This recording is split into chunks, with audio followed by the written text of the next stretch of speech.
main weapons of choice for this Halloween project are decoration pumpkins, which are non-edible, hard-shelled, small pumpkins that stay fresh way longer than the big edible ones. But before I get to the pumpkins, I am taking my dog for a walk in the woods, on the hunt for leaves and branches that will make this decorative display pop.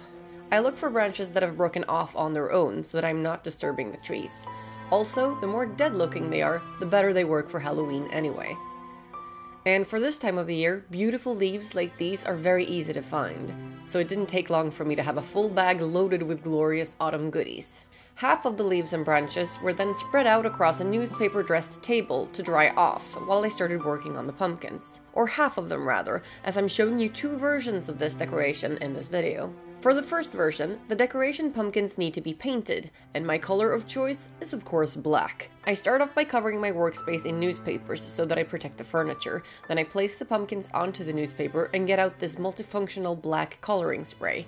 Check with your local craft store if you're unsure what paint to buy. This spray paint is fast drying, so I don't have to worry about reaching all the angles of the pumpkins on the first try. I spray as much as I can reach while they're set up like this, and after the paint has dried, I just move them and spray again to make sure the entire surface is covered.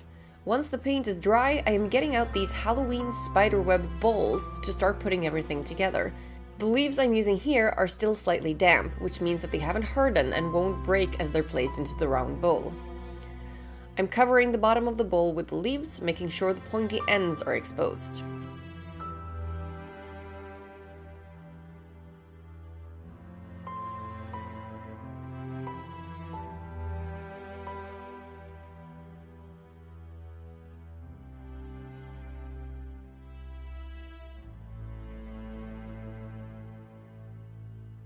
Then I'm placing the pumpkins on top of the leaves. For this first one, I'm only using one pumpkin, as this was quite large.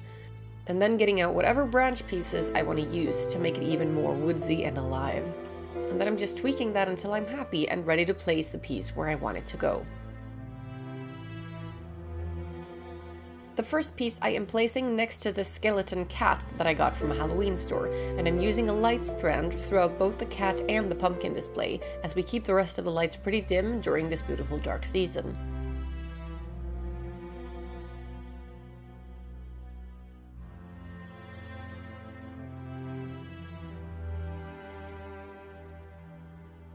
For the rest of the black painted pumpkins, I'm repeating the same steps, adding decorative leaves to a Halloween bowl before placing the black pumpkins on top and decorating with some branches.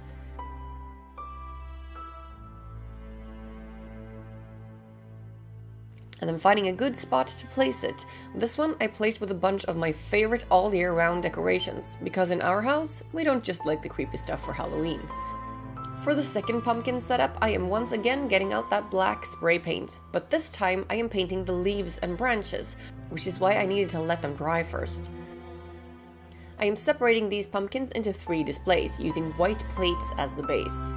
And then just placing the black leaves and branches however I feel looks good, tweaking them a bit, and then setting the pumpkins on top, just like with the first set.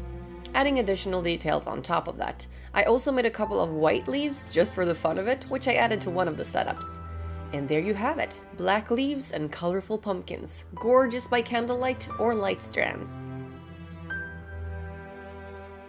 Which setup is your favorite? Black pumpkins with colorful leaves or black leaves with colorful pumpkins? Either way, this simple way to achieve a beautifully elegant Halloween centerpiece is so much fun and very easy to make. Thank you for watching, and remember, do no harm, but take no shit. Happy Halloween!